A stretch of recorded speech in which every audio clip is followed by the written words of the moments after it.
Good morning, good afternoon, good evening, ladies and gentlemen. Wherever you are in the world today, I hope that you are doing great. Hope that all is pleasant for you. And most importantly, my friends, I hope that you are in good health. Once again, welcome to the Common Sense channel. On this channel, my friends, we get to talk about those things that people know, that people have thought about, but don't often have the time to discuss. These, my friends, are the things we discuss here on the Common Sense channel. So once again, welcome to the Common Sense channel. When Salahuddin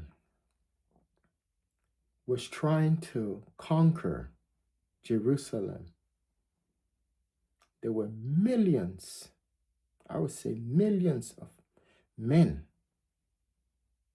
that died trying to conquer Jerusalem, trying to break through the wall.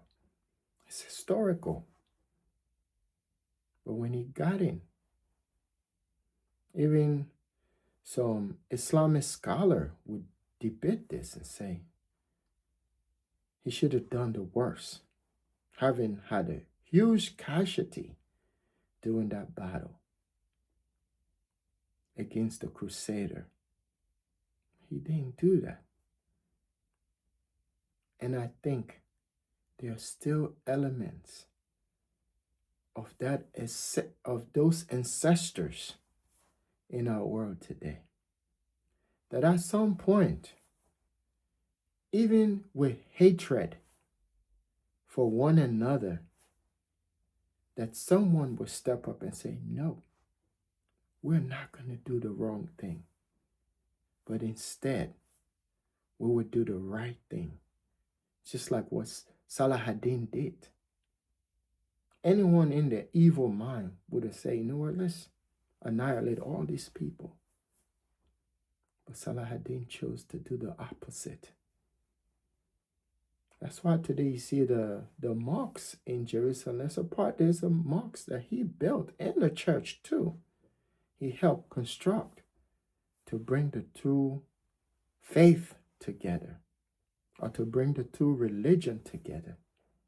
And in all of this is what I see. Although in war there's tension, there's disagreement, there's hate, there's so much happening. But at the end of the tunnel, there must always be love, peace, brotherlyhood, and tranquility. That's what I see. On my first video for this month, second video for this month, on the issue of Iran and the United States, aka Israel, I told my audience that temporary ceasefire, maybe one day, it didn't even go past one day, and it was already broken. I said it was a joke. And now that whole situation with the ceasefire, it was already broken from the first day. So we knew from the beginning that it wasn't gonna hold. So today I just want to talk to you, my audience, and anyone watching, of the next phase that this war has gotten into. And the move that Iran made. Iran knew going to that meeting that the ceasefire, peace talk, whatever it is that they're trying to do, was not going to hold. They knew it was going to fail. They knew. But they were doing a strategic move. They were moving strategically because they know, and this is true, they know the world is on their side. They know. And then not only that, all of the elements. Let me tell you something. Whenever there's a war, there are those that are underneath the flame or the fire that are making money. You know, unfortunately, in a war, people die. That's the saddest part. And that's why every time I come on my channel, I wish for the innocent. It's the innocent. When we say innocent, we're talking about people who had no clue, who are just victim of their circumstances, people who are victim because they're in the country. Understand? But there are those that are not innocent. We want to pray and hope for peace, consolation for the innocent. But let me tell you, war, it's not good. Yeah, it's not. No one should wish it on you, and you should be under no circumstances where you have to experience it. You understand? That's the ills of war. But when Iran went into that meeting, they knew J.D. Vance was put in a funny situation. Maybe whether they're thinking they could test him. You know, you're dealing with people who already knew. They went in there, but I'm gonna show you why Iran went into that meeting. There are 5 reasons why Iran went into that meeting. This whole situation right now has already turned into a religious war. How I know? If you listen to Pete Hegseth, our new, they used to call him Secretary of Defense, now they're Secretary of War. That's the title now. That stuff was not just, they didn't pick that. They didn't just say decide to change from Secretary of Defense to Secretary of War by accident. It's deliberate. It's deliberate because they knew what they were going to do. When you hear Pete Hegseth, you have to listen to him. I don't know if he's religious, but I sure know that he's an organized religious person. Yeah. Whenever he start using Jesus' name, and then he start talking about good and evil, you know, it's the first time in history Secretary of State, Secretary of Defense or War talk like that. I don't know if it's a breach of separation of church and state, because when America elects people, America don't elect these people anyway. These people are appointed. But no one that represents this country, a country that proud itself on the separation of church and state. No elected leader should be talking like that. And that's what I saw. The first time I even did a video on this where I say, we shouldn't have organized religious people praying in the White House over the president in national TV. They can do it behind door. That's what Jesus himself said. If you want to pray, go in the closet. Don't do it in the open. But they were showing you something that this is who we are. And in my view, I think it's dangerous. They may not see it as that, as they are touting their religion. America is not a Christian nation either. Maybe there's few people trying to make it like that, or maybe the country has been hijacked by these people. Who knows? Just like they hijacked Jesus' teachings. Now they're using his name everywhere. And I think the good people need to speak up against that. Stop using the name of Jesus, Yeshua HaMashiach, on things that would never represent the man. If Jesus was alive, which a lot of people think he is, he would be talking to the Prophet Muhammad, peace be upon him. I don't think they're going to be bickering and having division amongst themselves, because at the end of the day, they both worship the same God. They may call that God different names. You understand? That's where we come in and say, both of you are wrong. Because we don't see God as that. See him as an entity. Again, I don't know why I'm saying him, but we see this entity as a spirit. You understand? So when Iran went, I don't want to lose my train of thought, or lose my train of thought, as they say. When Iran went into that, meeting, they were advocating and they were trying to take a stand, something that has never been done on full front.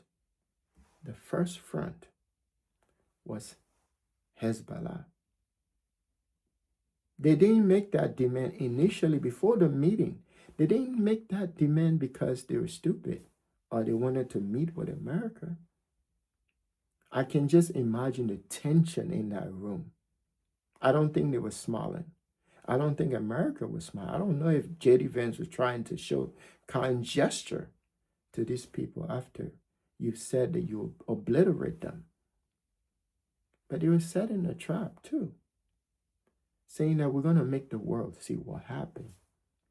But we're going to throw 2 or 3 people or 4 people in there and see. But it was a new strategy to show that we, Iran, we will show the world that we care for the people of Lebanon, that we care for the people of Palestine / Gaza, that we care for the people of Yemen, the Houthis, and also that we care for the people of Iraq and Syria. And what all these people have in common is the fact that no country in that region, no country, powerful country in that region, has ever stood up for them and their plight. So since Iran has always been on the side of the Hezbollah, they were also reaching out to all of the countries in there that are listed that had doubts about them. Remember, most of those countries in there never really engaged Iran. They never saw Iran the way Iran is portraying itself. You understand? So that was the strategy. That's why when they announced that temporary ceasefire, in less than hours, it was already broken. But they continued to pursue the goal because they wanted to show these countries in there that we got your back, that we have a common enemy. And this enemy, in order for you to defeat this enemy, it's not even America, because their main focus is not America. Their main focus is Israel. Israel knows that too. You understand? And this whole thing, nothing, once a war changed a new face, take on a new character with all of these invisible elements of party, great people, powerful countries. Once they've gotten into it, just like Ukraine, there's no reason why Ukraine war should continue up to now. But it's still going on. Where's the money coming from? Where are all the weapons coming from? So we're looking at a long, protracted war that's changing faces into a religious war. If I'm not making a mistake, it already is a religious war. And religious war, my friends, they last longer. And I hope, although right now Trump is in a very bad situation, but you still have to cheer for him. He has about 3 years left. There's just so much you can do in 3 years. It's going to blow this whole thing up. I just pray and hope that Trump can just take a new direction. Mr. Trump, please. No. There are a lot of people that are angry with you. But I suggest to these people to continue if you believe in prayer. Because you can pray all you want, but you can't pray your way out of your trouble. Because your trouble are initiated by you. So all you can do is start to do things that are tangible, things that are more realistic to get yourself out of your trouble. So my only hope for Mr. Trump is for him to get out of this. I think whatever move Trump makes, Israel will follow. Although people say Israel is the one running America, it could be true. It could not be true. But who knows? But I don't think Trump is. Who knows again? But as I said in previous video, if there were anything on Trump, substantial stuff in the Epstein files, the Democrat would have released it. These people go to briefing, they see these things. But it's all politics. War is political too. It's politics. You know, and for a culture, a race of people to sit there and don't even know what the future will be the next day, or who is going to attack them, and how the attack going to be. It's a sad thing. But yeah, that's the reality we live in today. That whole situation in the Middle East, the tendency for that to explode is already here. We don't know. But we just hope that Mr. Trump, since he was the one that initiated this whole thing, started this whole fight, this is not new. The whole world knows this. Then he will be the one to back out and capitulate. I mean, it's simple. Like you can just, the way to do this, Mr. Trump, is reach out to the state media. That would be Mr. Fox News. I don't know if they changed their name now, but even if they do, it's not going to make no difference. I know MSNBC is now MS. They changed the name. All of these media that you always talk to, engage. I know you have buddies there. Reach out to them. Tell them what you're trying to do. The ones that wouldn't snitch now or reveal that information. Reach out to them. Just tell them, look, this is what I'm going to do. But I don't want you to talk about it just like you always do. Don't let the American people know. Don't discuss it. Reach out to your buddy, Elon Musk. Reach out to all the people that run social media, the big boys, and tell them not to talk about what you're about to do. Secretly pull out of this whole thing. Make it known to Israel that you're pulling out. And tell them, hey, it's your fight if you want to continue. I've never been to Tel Aviv. I've never been to Israel. But it's a beautiful city. Tel Aviv is beautiful. It's a beautiful country. And I don't think they want to see all of that work, years of construction, destroy. And not just the property, like their lives too. Who want to see that? Especially business people, except if you don't care. If you really don't care about your people, you know, at the end of the day, all these people that are these political people that are pushing all of this, the only thing they have is a home. You want to destroy your home so you be homeless out there in the street, sleeping, don't have nowhere to stay. Is that what you're trying to do? At the end of the day, you're not going to be here forever. What legacy are you leaving behind?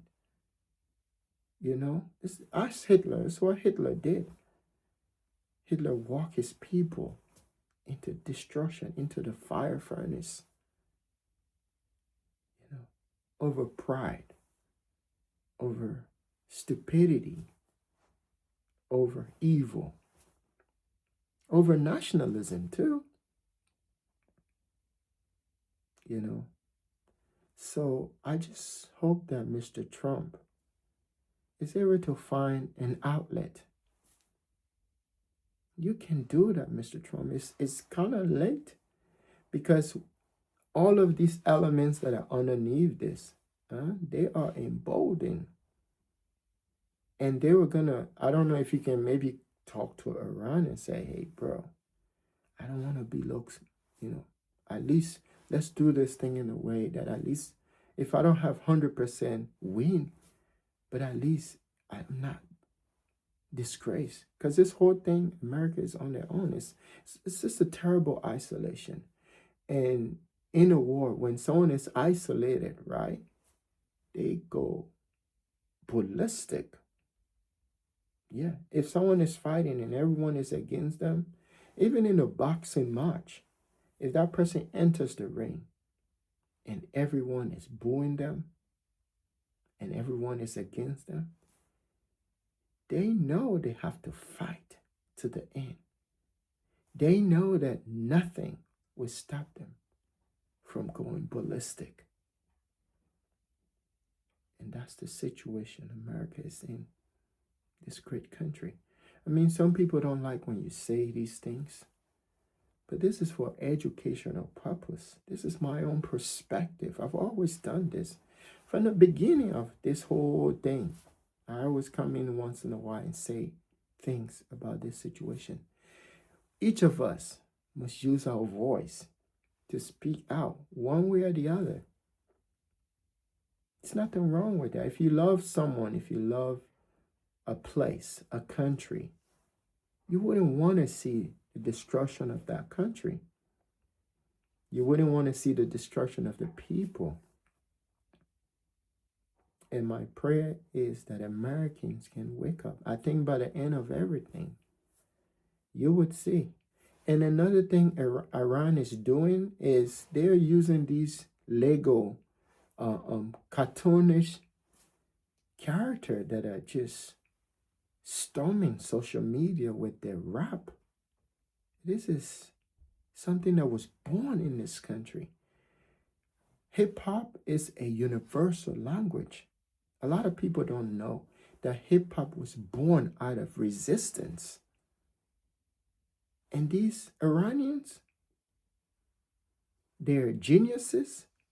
They're using this stuff. Even the little kid in the village understand hip hop. This is how universal hip hop is.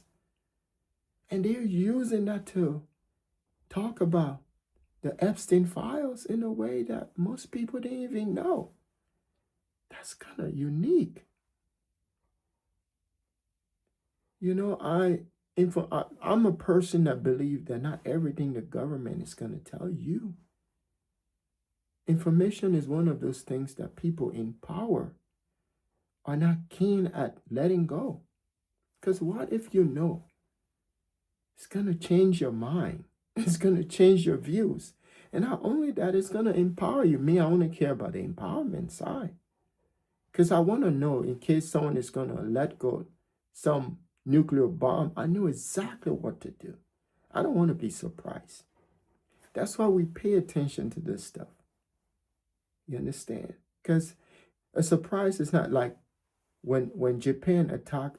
Some people thought it was a surprise, but now we know that it wasn't a surprise attack on Pearl Harbor. We know now. But to those at that time, it was an attack, a surprise attack. No one in this country want to know, to be surprised by any country out there with a nuclear weapon. We don't want to be surprised. We want to know. This is why people are paying attention to this. Because a religious war can blow up. It can go either way. And for the worse. And that's what it is. It's a religious war. Anytime Pete Hegseth come on and has one of his press conferences, just listen to him when he talks. Don't just listen to the bombastic language he's using. Just listen to those subliminal messages in what he's saying. You get the point. That's what I look at. You know, I hope that Trump can not listen to that man. And those people that are in higher authority than Pete Hegseth can say, no, you're not, you're a madman. And JD Vance, I know JD Vance was set up. JD Vance, I don't know why he's speaking up now. JD Vance, she should have been spoken up long time ago. Even before the 12-day war, my friend, you should have spoke up. The good thing is a lot of people are excited for you because you were young. And it was a pair that the older man and the younger guy. The older man has wisdom. That's what we've always taught. But it's not everyone. Wisdom does not apply to everyone. And then the younger man, he's young, he's energetic, and he's willing to focus on change because his future depends on the changes that he would aspire to or promote. So a lot of people are excited for you. But you, my friend, have failed the test. And there are good people in the Republican Party, in the Conservative Party, that stands on principles, values, and ethics. I know that there are people on the Democrat side too that stands on ethics, principle, and values that promote the image of this country. I know that. I know some of these people, but the majority of them are not. Understand? Congress cannot hide away from this. I know they're campaigning right now. So you put the same people back. But Congress, you should have done something about this before Trump even declared his operation. It's an epic fury or something. Don't even know what that is. That's dangerous too. It's a dangerous operation. Just say operation, simple. Epic fury. Oh God.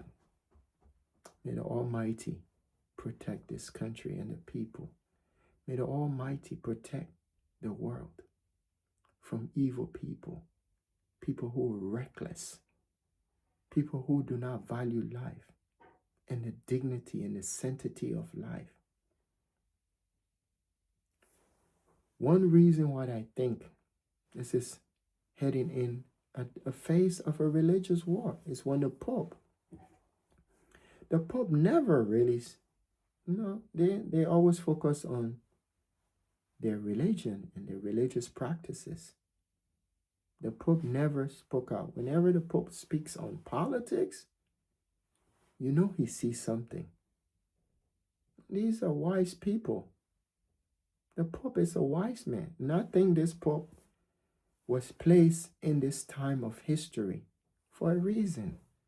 And I don't think he's going to be quiet. His predecessor spoke on Gaza and Palestine and Lebanon until his death. Even his last statement on Gaza is out there, hoping for peace. That's why I value Catholicism. If you look in our world today, the only people speaking out in terms of religion are the Catholicism, are the Catholics. They've always been like that. If you're someone that love and respect history and study history, you know the role of Catholicism. It doesn't mean they've never had their own past.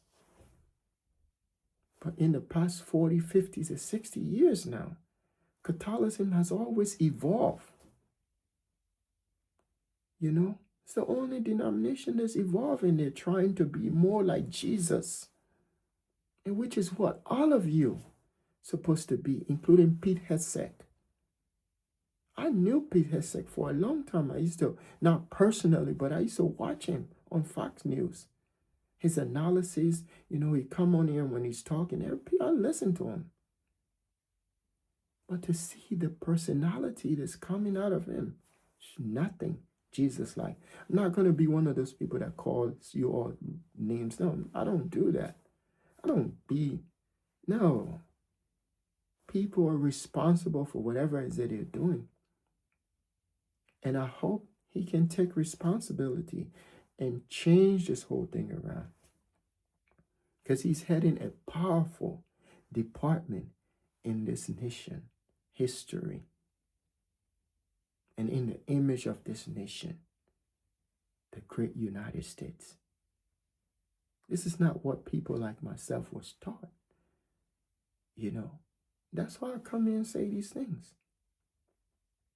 Someone, somewhere, is depending on the judgment.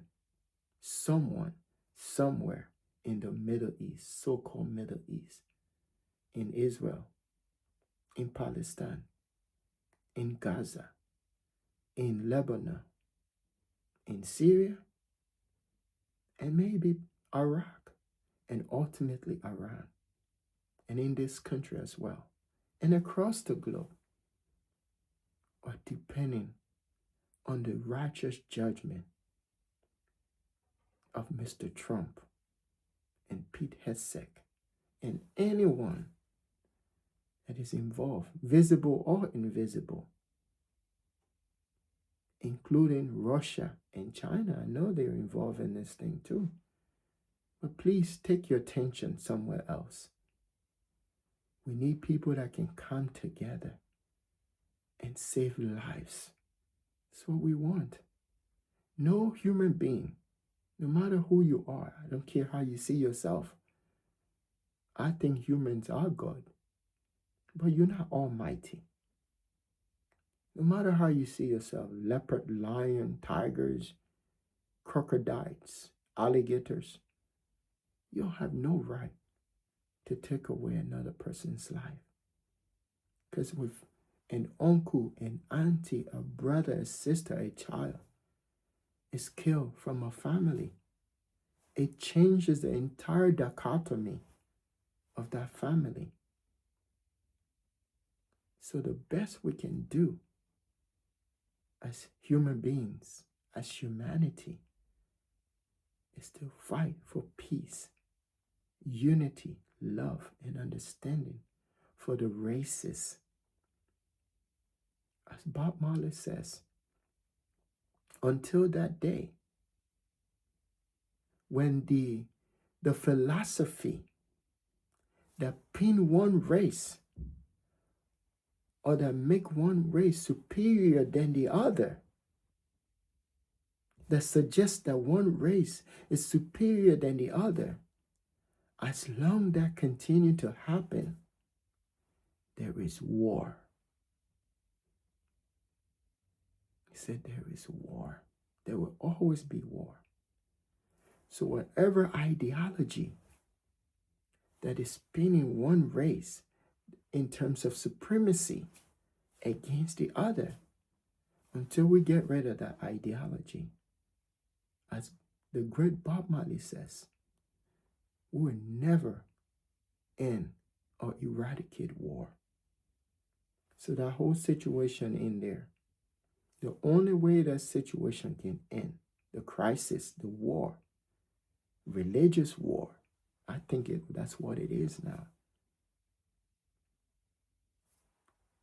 The only way that situation can come to an end is either to intense battle, war, fighting, or one of the party capitulates and say, you know what?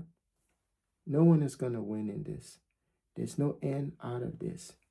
Let's find a peaceable solution. And say, you win, I lose, or both of us lose, for the sake of the world, for the sake of humanity, for the sake of peace, and for the sake of love for humanity in our world. I hope no one ever talk about nuclear weapon. I hope no one ever think about nuclear weapon. I hope that no one ever uses them. That's my hope. So again, I want to thank all those people that continue to watch my videos. I want to thank those people that continue to support what I do here. You know, some of the things I do here is, you know, my perspective on the world, humanity, my community, my environment, what I think.